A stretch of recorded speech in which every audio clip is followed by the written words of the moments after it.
Once a soldier, always a soldier, a phrase that simply means the skills you were given, the experiences you learned and endured have never quite left you. 50 plus years later, Bernard Pontones is still coping with his time in Vietnam, but he's also turning that pain into purpose. In 1969, at 20 years old, Bernard "Bernie" Pontones had just finished 2 years of college and his ROTC commitment at Ohio State University. That's when he received his draft notice. I called up the draft board and said, hey, good, just take me. And they spent about 6 or 8 months until they finally did. Despite all the training and preparation, the reality of being in country was unlike anything he ever imagined. Initially, it was terrifying and funny and ironic. We flew up to Phu-Bai, and there we got connected with the 101st Airborne Division. By May, we were out in the woods, which was strange. Their squad's mission at the moment was to find a North Vietnam Army regiment made up of about 1,000 people. And we're a little group of 14. So at the time I said, are you kidding me? But we were out there for about a week, I think. We were about to get lifted out, and that night the NBA came out after us, and we're just all in a perimeter night defensive position. So we had all night, there was artillery just exploding all around our perimeter. A good friend of mine was in my training unit down at Fort Benning, and I walked up on him and I said, what you doing, Monty? He said, oh, I'm just reading, Sergeant. I said, well, have a look up every now and then, make sure nobody's gaining on us. By the way, what you're reading is, it's the Bible, Sergeant.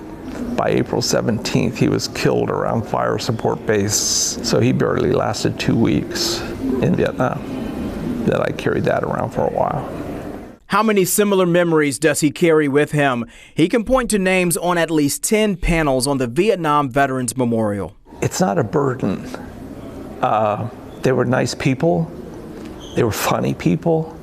The little anecdote about Gerald Monty, religious person. They all had their assets. I worked with those people, and I think people should remember the good that they did.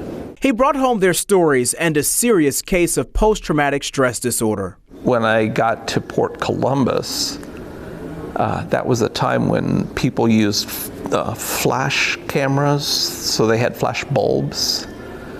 And as soon as the flash bulbs went off, I ran, because it reminded me of the detonation of the hand grenade. Because first the light, then the sound, and then the shrapnel.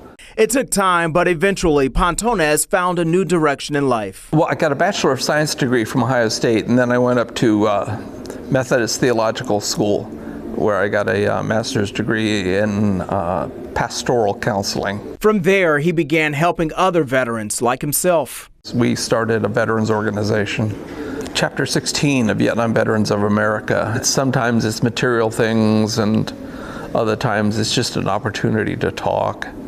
Understanding the different resources that are now out there, and so just hooking them up.